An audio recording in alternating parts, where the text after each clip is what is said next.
Welcome to Country Boy Tested.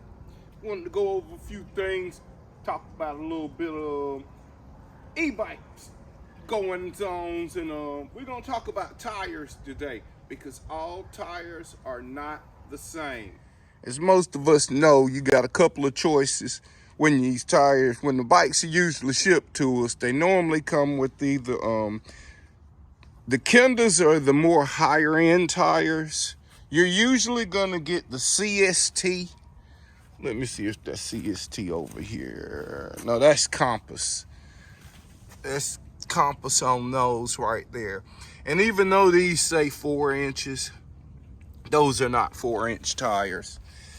Those are actually 3.5, and that's on my move cam, but that's not a big thing because the tire I'm gonna be switching to probably on these will be the Shinko, because as you see, it's eating the front tire alive. That 1500 watts is just too much for these little cheap tires. And I'm not talking junk about them. I'm gonna show you what I mean. I just put my new tire on here, and already look at that. You see that? Let's get in close. Guess what did this?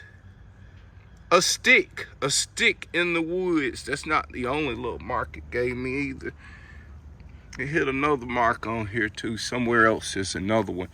But that right there, I just switched this tire over and put it on this, just put this rim on my mock wheel. Got it back on here. Went out, took it out in the woods, went to riding, and that lovely little, that happened right there. That was from a stick, a dry stick sticking off of a log. And I went by it, the tire brushed it, and as you can see, there's a good shot of it. That's the damage. That's the damage on it. And then as you see what kind of tire that is.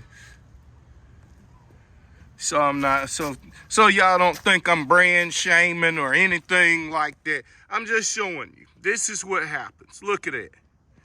So now this tire, I don't trust it. I'm not gonna ride, but look.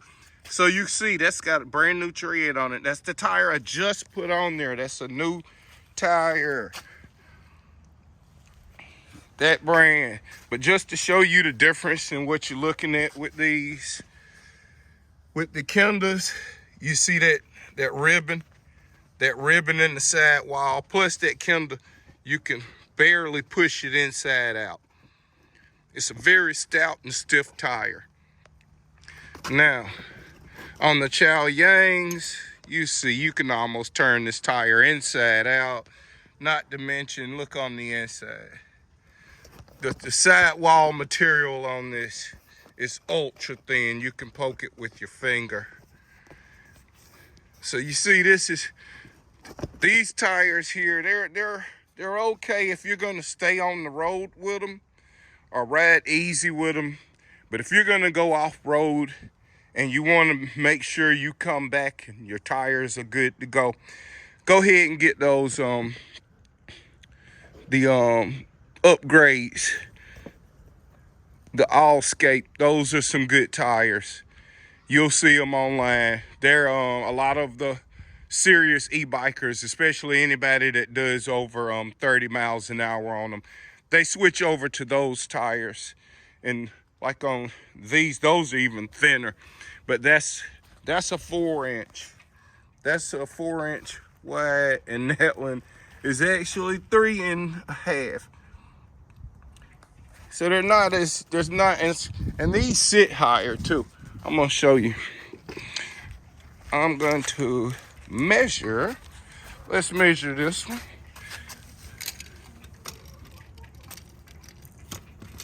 See if we can get in there.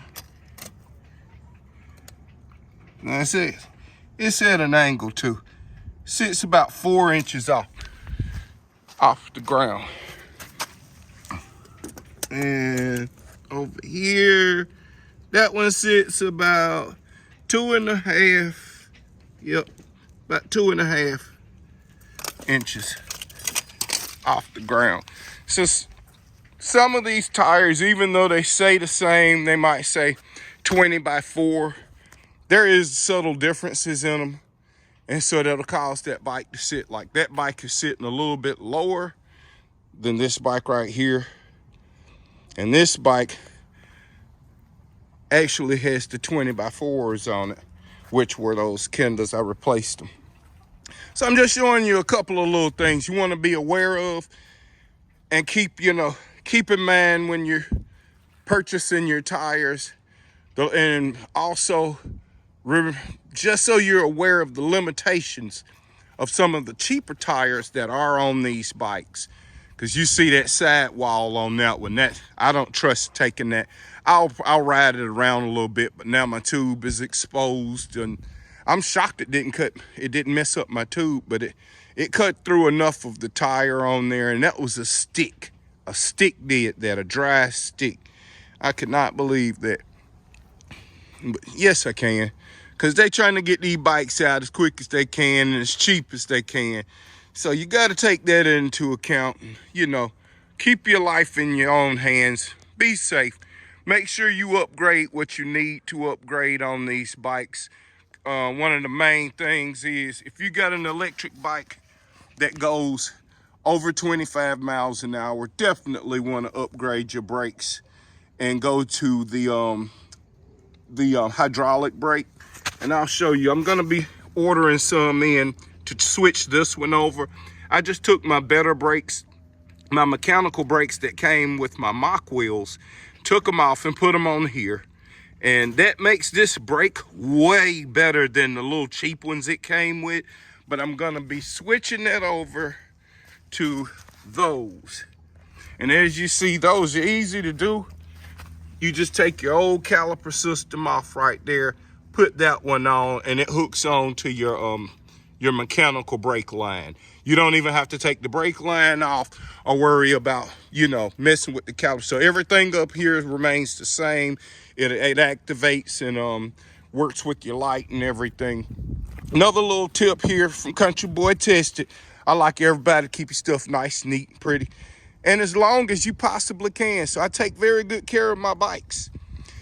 Now, one thing you definitely want is you want to get fenders on your bike. If you're ordering a bike and it don't come with fenders, go ahead and look for something else. Look for a bike that has fenders. The reason you want your fenders on your bike is so you can go off-road and you can ride your bike when it's really messy and dirty and nasty outside. I can ride this one when it's raining or just after the rain because it keeps me dry. And as you see all this mud slinging, you see that it protects you, trust me. It keeps it off of you. And if you'll look under here, yeah. And see, that's that line right there is where the guard comes in. That's where that right there kicks in and keeps your bike a lot cleaner. These electric bikes, trust me, you want to keep them clean as you can so you can keep them as long as you can. Electronics don't do very well dirty. Dirt and dust are not good for electronics. Check it out for yourself. You'll figure that out. But yeah, you want to get that because like this bike here, I can't even ride it when it's wet or damp. It splatters you with water and it gets the bike filthy. As you can see, this one pretty much stays dirty. See all the battery. I constantly have to clean this one when I ride it. So I'm ordering fenders, and the fenders for this one right here are $77. So that gives you an idea of why you want to make sure you get a bike with the fenders on them. If you're getting an e-bike, make sure you get one with the fenders on them. Save yourself some time. Keep your bike safe. Keep your electronics dry. All of the goodness. Thank you for stopping by, Country Boy Tested. Hope this helps you out. Let's keep them in the road.